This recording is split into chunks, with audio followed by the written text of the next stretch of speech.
So why are you here on this earth?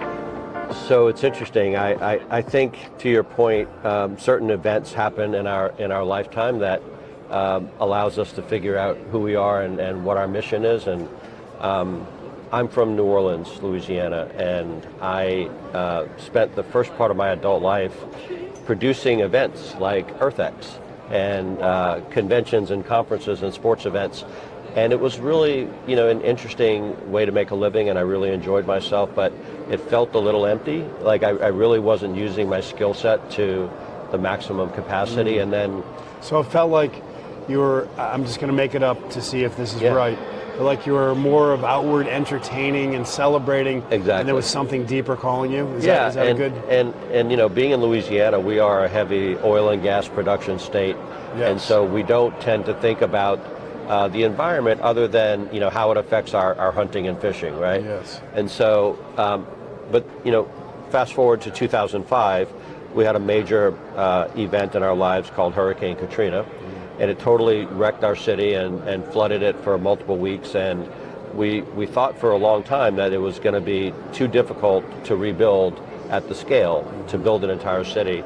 And I realized that, what we needed to do was to do something completely different than what we've done for the first 275 plus years. We needed to rebuild an entire city, but more sustainably.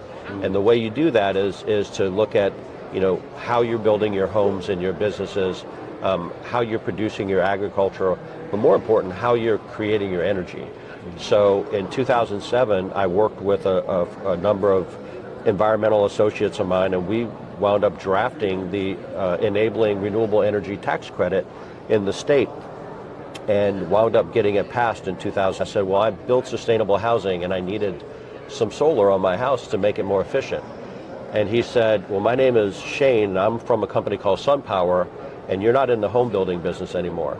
I said, I'm not? He said, no. I said, what business am I in? He goes, you're in the solar energy business now. Oh, what year was this? 2008. Wow. And he said, I'm coming to see you tomorrow, and we're gonna form a joint venture, and we're gonna build a lot of solar in Louisiana. Literally, he flew on a plane that night, met me the next morning, and we created a partnership with SunPower, and I started the first company in Louisiana and grew it to be the largest solar company in the Southeast. So, wow. But that biblical natural disaster. Did he make the right call? He made the right call. But that natural disaster literally changed my entire outlook on life, and it made me realize that if you have a skill set, that's able to make things happen and to create opportunity, you need to apply that to the betterment of humanity, right? And so I got a chance to just change the paradigm for myself. So the brilliance in that is that in my first book I wrote about how, framing life as seasons, and we all get third seasons. And right. Third seasons are when we get our asses kicked, right? Something happens, whether it's external or internal, and we all get it. And, we usually look at those things and frame in our culture of like, get over it and let's get back to contribute to the GDP and continue sleepwalking in a state of what we were doing before, which wasn't feeding us. It fed us for a while, but there's something deeper.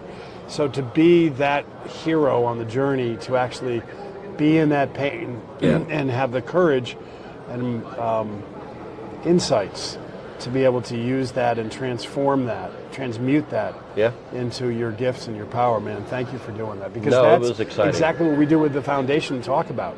Absolutely. So you're emblematic of that.